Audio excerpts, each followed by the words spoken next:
Сегодня история узбекского спорта пишет новую главу. В самом сердце Бастанлыка, там, где воздух пропитан волей к победе, открылся не просто спортивный объект, а кузница будущих чемпионов. Специализированная школа тяжелой атлетики имени Акбара Джураева официально распахнула свои двери. Чтобы понять масштаб события, нужно понять масштаб личности. Акбар Джураев – это имя уже вписано золотыми буквами в мировую историю. Олимпийский чемпион Токио, серебряный призер Парижа, трехкратный чемпион мира. Совсем недавно, в 2025-м, он вновь заставил мир содрогнуться, установив в Норвегии невероятный рекорд в рывке – 196 килограммов. Имя Акбара Джураева сегодня – это бренд мирового масштаба. Заслуженный спортсмен Узбекистана, обладатель ордена Эль-Юрт-Хурмате, человек, переписавший историю мировых рекордов. Его феномен в железной дисциплине и верности школе узбекской тяжелой атлетики. Акбар – продукт национальной системы воспитания. Джураев – это не только 430 килограммов в сумме двоеборья. Это символ того, что узбекская школа тяжелой атлетики способна доминировать в самых тяжелых весовых категориях, где конкуренция традиционно запредельна. Но за каждым килограммом на штанге стоит семья.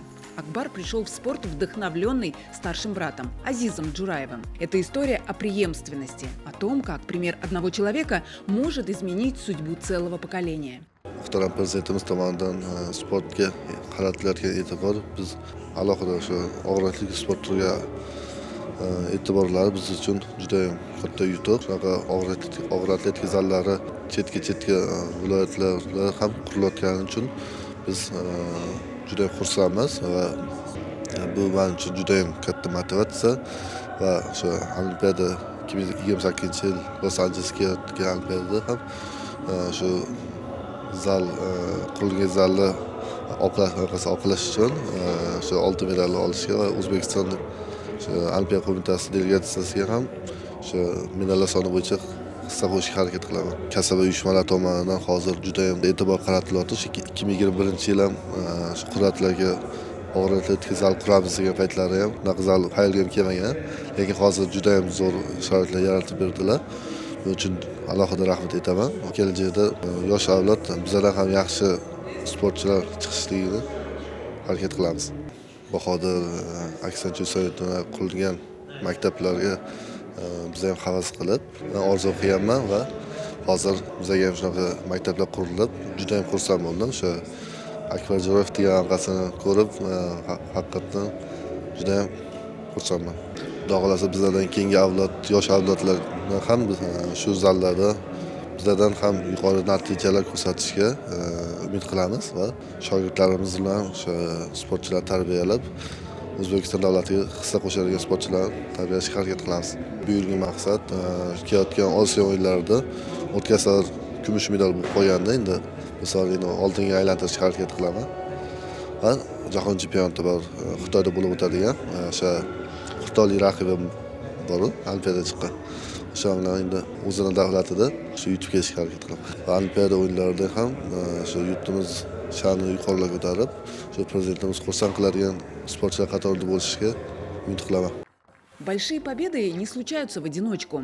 За каждым рекордом Акбара стоит мощная поддержка государства. Сегодня Узбекистан заявляет о себе как о мировой спортивной державе, где каждый триумф на арене подкрепляется мощным фундаментом на земле. Проект такого масштаба – это результат личной инициативы президента страны по увековечению достижений наших героев. Школа была построена при мощнейшей поддержке Федерации профсоюзов Узбекистана, которые заложили каждый кирпич в это здание, обеспечив атлетов лучшим оборудованием в мире.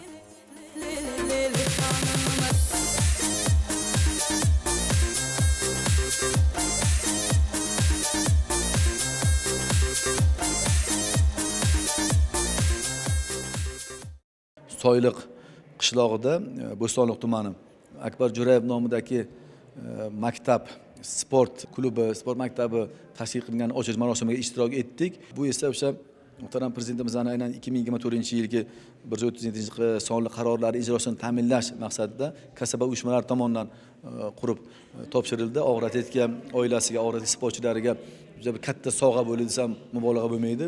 Qishloqning o'zidan 3 ta jahon chempionlari yetishib chiqqan. Bu o'sha deylik Akbar Jo'rayevdan tashqari yana Doston Yoqubov hamda Ruslan Rahmatjonov singari sportchilarimiz ham aynan mana shu Soyliq qishlog'ini tarbiyalanuvchilari hisoblanadi.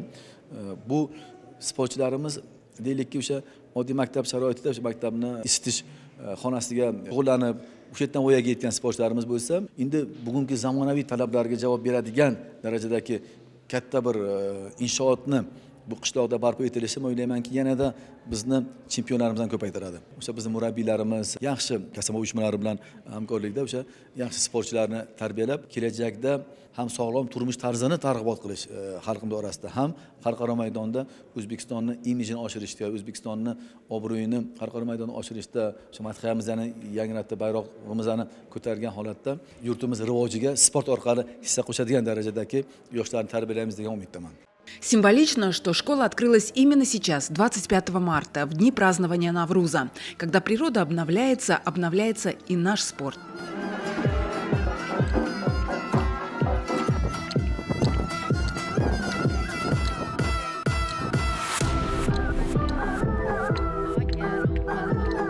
Посмотрите на эти залы. Здесь пахнет свежей краской и надеждой. Школа оснащена по последнему слову техники. Идеальные помосты. Здесь нет ничего лишнего, только то, что работает на результат. Но главное в ней – дух. Здесь Акбар будет передавать те секреты, которые помогли ему покорить Олимп. Juda ham quvonarli lahzalar, juda ham zo'r imkoniyatlar yoshlarimiz uchun, o'zimiz uchun. Baribirki terma jamoa ham bu inshootlardan foydalanishi mumkin. Keyinchalikda umid qilamanki, shunga o'xshash zallar ham ko'p quriladi. Yana hozirda proyektlarda Chorvoqda bazamiz bor va Toshkent shahrida ham Olimpiya zaxiralari ixtisoslashtirilgan Olimpiya va Paralimpiya markaziy sentrida ham yangi atletika zali ochilishi o'ylaymanki, bizlarni hammamizga bu yanada bir nafaqat Turkiya madad ham bo'ladi. Chunki ko'ryapmiz, zallarimiz zamonaviylashib bormoqda va takomillashib bormoqda. Qanchadan qancha yangiliklar, qanchadan qancha sharoitlar yaratilib kelmoqda. Misol qilib keltirishim uchun, Akbar Jo'rayevning o'zi ham ushbu soylig'ida tug'ilib o'sgan va mashg'ulot jarayonlarini boshlagan. Yaqinda havola bo'lganda, adashmasam, sport kanalida o'zida kichikgina zalini ko'rsatishgan edi. 2-3 ta pomoz ichiga shunaqa zaldan Akbar Jo'rayev bilamizki, Olimpiya cho'qqilariga erishgan inson va endi tasavvur qiling, shunaqa zaldan soylig'ida hozir mana shunaqa sharoitlargacha yetib kelishdi va o'ylaymanki, shu Akbar Jo'rayevga o'xshagan yoshlarga imkoniyat beradi, yo'l ochib beradi va nafaqat soylig' yoshlari, o'ylaymanki, yaqin ora Gazal kent bo'ladimi va hokazo bolalar bemalol kelib bu yerda shug'ullanishi mumkin va nafaqat bolalar, hattoki o'zimiz ham kelib shu yerda shug'ullanishimiz mumkin. Hozir shunaqa zo'r sharoitlar yaratilgan shu yerga. Agar sharoitni terma jamoaga to'g'ri keladigan zal bo'lgani, bu degani yoshlarga qanchalik katta imkoniyatlar.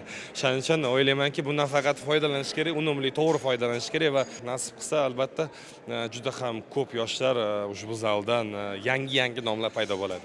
А для сотен мальчишек и девчонок Бастанлыка – это исторический день. Теперь им не нужно ехать за тысячи километров, чтобы стать профессионалами. Чемпионский опыт теперь доступен в соседнем дворе. Akbar va shu Soyliq qishlog'idagi barcha yosh og'ir atletikachilarni chin qalbimdan tabriklayman. Yosh sportchilarga shundoq sharoit yaratib berayotganlariga kattadan katta rahmat aytaman. Akbarga faoliyatiga yana ham omadlar tilab qolaman. Yana Olimpiada chempionlari bo'lsin, jahon chempionlari bo'lsin. Akbar Jo'rayevga havas qilaman. Olimpiada chempioni va Olimpiada sovrindori, ikkinchi marotaba keyingi Olimpiadasiga Los Anjelesda bo'lib o'tadigan Olimpiada o'yinlariga oltin medallari va Olimpiada rekordlarini yangilashini tilab qolaman. Omadini bersin. Akbar Jo'rayev kabi, Ruslan Nurdinov kabi va boshqa og'ir atletika sportchilari kabi jahon Olimpiada chempionlari yetlashib chiqishini chin qalbimdan tilardim. Давайте заглянем в завтрашний день. Что даст эта школа Узбекистану? Во-первых, это системная селекция. Мы больше не ищем таланты, мы их выращиваем. Во-вторых, это престиж. Имя Джураева на фасаде – это лучший мотиватор. В-третьих, это социальный лифт. Тяжелая атлетика – спорт сильных духом. И сегодня государство дает этим сильным людям фундамент. Это инвестиция в генофонд нации. Когда-то Акбар Джураев смотрел на своего брата и мечтал просто поднять штангу. Сегодня тысячи детей смотрят на Акбара и мечтают поднять флаг Узбекистана над олимпийским небом. Школа в Бостанлыке открыта. Железо ждет своих героев. И поверьте, эти стены еще и услышат гимн нашей страны в честь новых чемпионов.